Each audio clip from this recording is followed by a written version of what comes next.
Welcome to Jayanthi's kitchen. ನಾನಿವತ್ತು ಬೀಟ್ರೂಟಿಂದ ಗೊಜ್ಜು ಮಾಡ್ತಾಯಿದ್ದೀನಿ. ಹೇಗೆ ಮಾಡೋದು ಅಂತ ನೋಡೋಣ. ಒಂದು ಕುಕ್ಕರ್ ಇಟ್ಕೊಂಡು ಅದಕ್ಕೆ ಒಂದು ಚಿಕ್ಕ ಕಪ್ಪಲ್ಲಿ ಬೇಳೆ ತೊಗೊಂಡಿದ್ದೀನಿ, ತೊಗರಿಬೇಳೆ. ಅದನ್ನು ಸೇರಿಸ್ಕೊಳ್ಳೋಣ. ಮತ್ತು ಒಂದು ಬೀಟ್ರೂಟು ಸಣ್ಣಗೆ ಹಚ್ಚಿ ತೊಳೆದು ಸೇರಿಸ್ಕೊತಾ ಇದ್ದೀನಿ.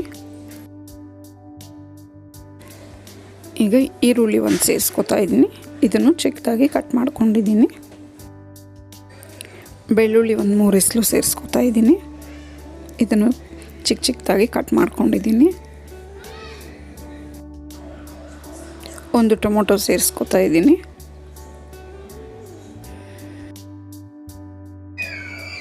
ಈಗ ಬೀಟ್ರೂಟು ಬೇಳೆ ಎಲ್ಲ ಮುಳುಗುವಷ್ಟು ನೀರು ಸೇರಿಸ್ಕೊಳ್ಳೋಣ. ಈ ಮುಳುಗುವಷ್ಟು ನೀರು ಸೇರಿಸ್ಕೊಂಡು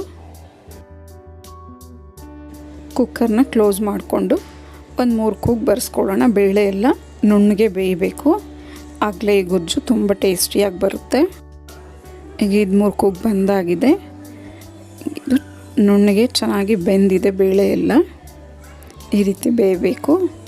ಈಗ ಒಗ್ಗರಣೆ ಮಾಡ್ಕೊಳ್ಳೋಣ. ಒಂದು ಬಟ್ಲಿಟ್ಕೊಂಡು ಅದಕ್ಕೆ 1 ಟೇಬಲ್ ಸ್ಪೂನಷ್ಟು ಎಣ್ಣೆ ಸೇರಿಸ್ಕೊಂಡಿದ್ದೀನಿ. ಒಂದು 1/4 ಟೇಬಲ್ ಸ್ಪೂನಷ್ಟು ಸಾಸಿವೆ ಸೇರಿಸ್ಕೊಳ್ಳೋಣ. ಒಂದು 1/4 ಟೇಬಲ್ ಸ್ಪೂನಷ್ಟು ಜೀರಿಗೆ ಸೇರಿಸ್ಕೊಳ್ಳೋಣ. 1 ಟೇಬಲ್ ಸ್ಪೂನಷ್ಟು ಕರಿಬೇವು ಸೇರಿಸ್ಕೊತಾ ಇದ್ದೀನಿ. ಈಗ ನಾನು ಗೋಲಿ ಗಾತ್ರದ ಹುಣಸೆ ಹಣ್ಣು ನೆನೆಸಿಟ್ಕೊಂಡಿದ್ದೆ. ಇದರ ರಸ ಸೇರಿಸ್ಕೊಳ್ಳೋಣ. ಗೋಲಿ ಗಾತ್ರದಷ್ಟು ತೊಗೊಂಡಿದ್ದೆ ನಾನು ಹುಣಸೆ ಹಣ್ಣು. ಇಷ್ಟು ಮಾಡೋದು ಗೊಜ್ಜಿಗೆ ಎಷ್ಟು ಸಾಕಾಗುತ್ತೆ. ಈಗ 1.5 ಟೇಬಲ್ ಸ್ಪೂನಷ್ಟು ಸಾಂಬಾರು ಪುಡಿ ಸೇರಿಸ್ಕೊತಾ ಇದ್ದೀನಿ.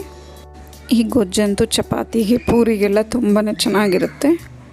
ದೋಸೆಗೆ ಯಾವುದಕ್ಕೆ ಬೇಕಾದರೂ ಮಾಡ್ಕೋಬೋದು. ಈಗ ನಾವು ಬೇಯಿಸಿಟ್ಕೊಂಡಿದ್ದಂಥ ಬೀಟ್ರೂಟ್ ಮಿಶ್ರಣನ ಇದಕ್ಕೆ ಸೇರಿಸ್ಕೊಳ್ಳೋಣ.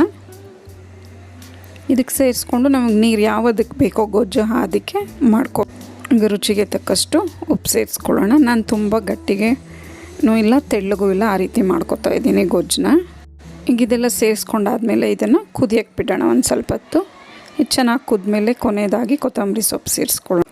ಈಗ ರುಚಿಕರ, ಆರೋಗ್ಯಕರ ಬೀಟ್ರೂಟ್ ಗೊಜ್ಜು ಸವಿಯಲು ಸಿದ್ಧವಾಗಿದೆ. ನಿಮಗೆ ವಿಡಿಯೋ ಇಷ್ಟ ಆದರೆ ಲೈಕ್, ಶೇರ್ ಆ್ಯಂಡ್ ಸಬ್ಸ್ಕ್ರೈಬ್ ಮಾಡಿ. ನಿಮ್ಮ ಅನಿಸಿಕೆ, ಅಭಿಪ್ರಾಯವನ್ನು ಕಮೆಂಟ್ಸ್ ಮೂಲಕ ತಿಳಿಸಿ.